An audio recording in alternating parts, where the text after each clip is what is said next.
Buongiorno cari amici, ben ritrovati in questo spazio in mia compagnia. Vediamo i nati del 3 marzo e quali sono gli influssi che questi nati ricevono dalle costellazioni attraversate dalla Luna nel loro giorno di nascita. Prima però di approfondire questo argomento vi invito, se ancora non lo avete fatto, ad iscrivervi al mio canale YouTube e se ancora non l'avete fatto ad iscrivervi al canale YouTube del Marietto Veneziano. Grazie. I nati di oggi hanno alcune configurazioni chiave che permettono di descrivere le circostanze principali della loro esistenza e in particolare partiamo dal parlare del loro dominio mensile, vale a dire il governatore del mese di marzo, che è la costellazione Ariete.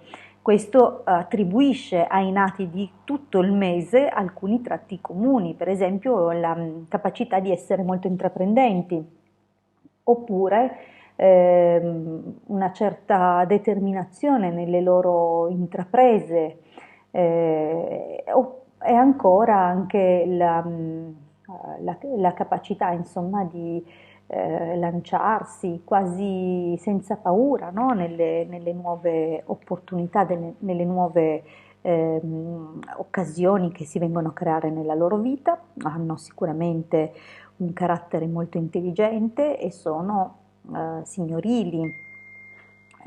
Quello che però viene ad essere difficile da gestire e che proviene appunto da questi influssi è la possibilità che proprio perché dietro la costellazione Ariete vi è il governatore Marte, che questi nati sperimentino delle prove e delle difficoltà di natura giudiziaria. Dunque andremo a vedere poi che per quanto riguarda i nati di oggi queste difficoltà possono essere collegate all'aspetto economico. Ma vediamo prima di tutto, prima di proseguire, qual è questo ulteriore influsso. Appunto la costellazione che per prima viene attraversata dalla Luna oggi è la costellazione Capricorno. Questa costellazione però è presente due volte, mentre normalmente la costellazione Capricorno associata poi in particolare ad Ariete, che è il governatore del mese, come ho detto, dona molta determinazione nel raggiungimento degli obiettivi e anche una certa fame di riuscita, scusate, non fama, fame di riuscita, questo desiderio di ascendere a posizioni rassicuranti o comunque elevate, viene un po' avversa dalla presenza della seconda costellazione Capricorno. Dunque la costellazione Capricorno è attraversata due volte dalla Luna in questa giornata, che purtroppo in questo modo apporta dei valori un poco più negativi rispetto a una sola comparsata della costellazione. È possibile dunque che il loro attaccamento alle questioni economiche possa turbarli nella vita, preoccuparli oltre il dovuto. È possibile che appunto sentano sempre questa esigenza di riuscita e di sistemarsi economicamente. La, per quanto riguarda comunque le altre caratteristiche del loro carattere, abbiamo detto appunto che è signorile, intelligente, ma anche geniale, serio e ha un che di solitario. Non è una persona che si mescola volentieri, sebbene la costellazione che subito segue la prima, cioè la stella Capo, è la costellazione Bilancia.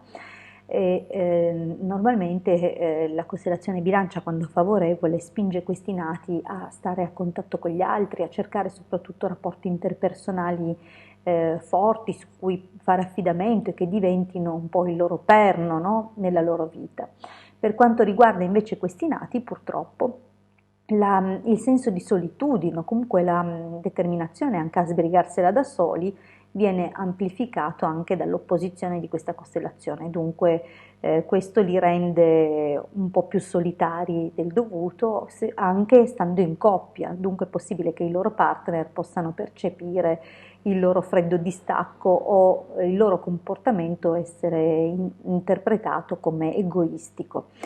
Ad ogni modo sono persone dotate di altissimi valori e di alte qualità morali che li fanno delle persone che potrebbero anche dedicarsi a studi filosofici, religiosi, anche a fare una vita probabilmente religiosa, di scegliere anche questo genere proprio di esperienza e di cammino.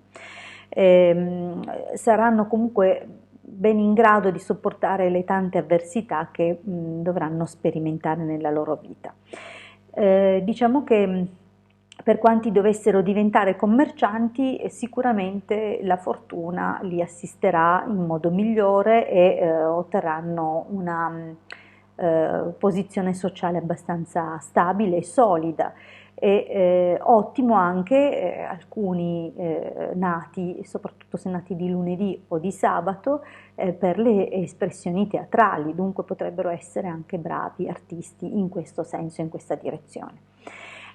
L'unica debolezza è legata alle gambe, all'apparato scheletrico, denti, ma anche alle cosce o nervo sciatico o qualche afflizione ai reni oppure alla pelle. Dunque questi nati sono avvisati.